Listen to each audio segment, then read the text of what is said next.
Talk a little bit about this offense. You guys have made some changes, not only in scheme but also in positions from last season. What's been the key to really making it work?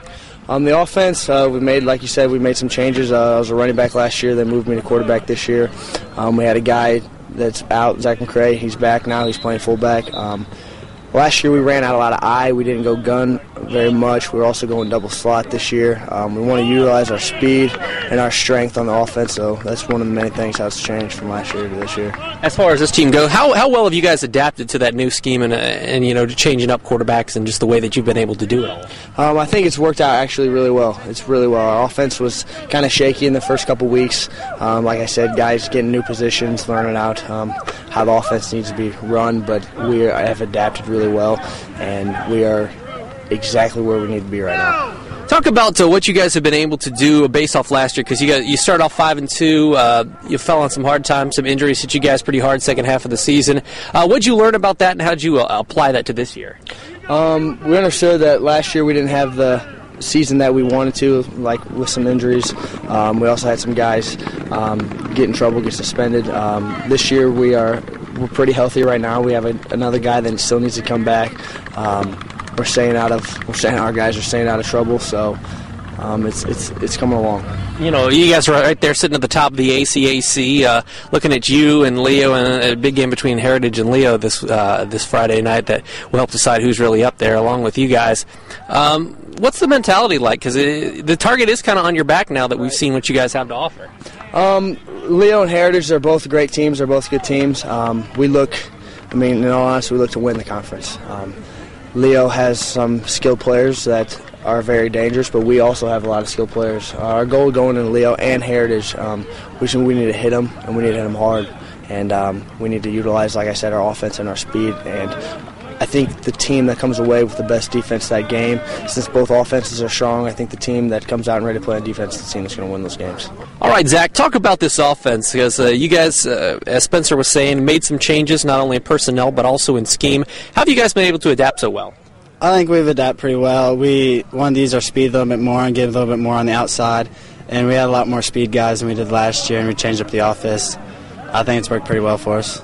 Talk about this team mentality, because last year you guys, you started off really hot, 5-2, faded a little bit down the stretch because of suspension and injury. What did you learn from that you've carried over to be more successful this season? Well, we just learned that we can't let up in games and just need to work hard and keep going at it and keep hitting the teams and keep putting points on the board.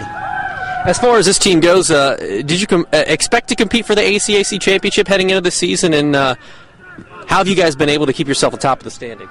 Yeah, this season we all had high expectations. We wanted to win conference and keep it going. All of us seniors, that's all we really wanted to do, and we just work hard and practice every day and just keep it going.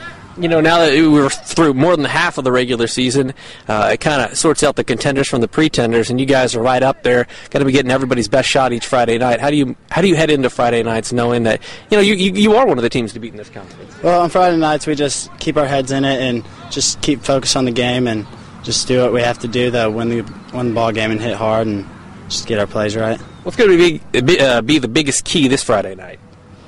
This Friday night, the biggest key was just stay focused and just not let up. Just talk a little bit about, you made some changes on offense, not only personnel-wise, but also scheme-wise. They seem to be working out well. What's been the key to that transition? Well, the key, obviously the key is our seniors. We've got 12 seniors, and all of them want to be successful, and all 12 of our kids play. And I think the key for us is having good senior leadership. As far as this offense goes, are you surprised at how well they've been able to adapt and, really, not to use a pun, but hit the ground running? Well, it comes in off season. We hit the weights hard, and it's a group that's gelled and it's got better each week. I won't say that we looked awe-inspiring offensively early part of the season, but it's a group that has gotten better. We're young at certain positions, and now that they've got 4 or 5 games under their belt, the experience is there. But we've got a good mix. Got a lot of juniors that play for us and some sophomores, and they've improved each week. Speaking of experience, last year you guys start off 5-2, I believe was your record. Tough down the stretch, had some injuries, had some suspensions. What were you able to learn from that last half of the season that you've been able to apply this year to be more successful? Well, the big thing is we were able to play some of these kids that are playing for us this year. They got some experience because of suspension and some injuries. But the biggest thing we learned is we got to finish. And that's our goal this year. We want to finish. We want to finish the season right. We had a bad taste in our mouth that happened last year, and I think our kids came in hungrier this year. As far as this team goes, what's going to be the big key this Friday night? Well, the big key is to make sure that we don't turn the ball over. We're a +7 in turnovers, and that's really helped us. Defensively, we've been able to come up with key interceptions or key fumble recoveries, in the red zone, and we've kept some teams out of our end zone. And our special teams have improved also. So the key against Woodland is to make sure that we don't turn the ball over, play hard all 4 quarters. Because Woodland and Garrett have always been a very good game. 2 years ago, we were undefeated, and they beat us pretty bad over there. So we know that it's a 4-quarter game.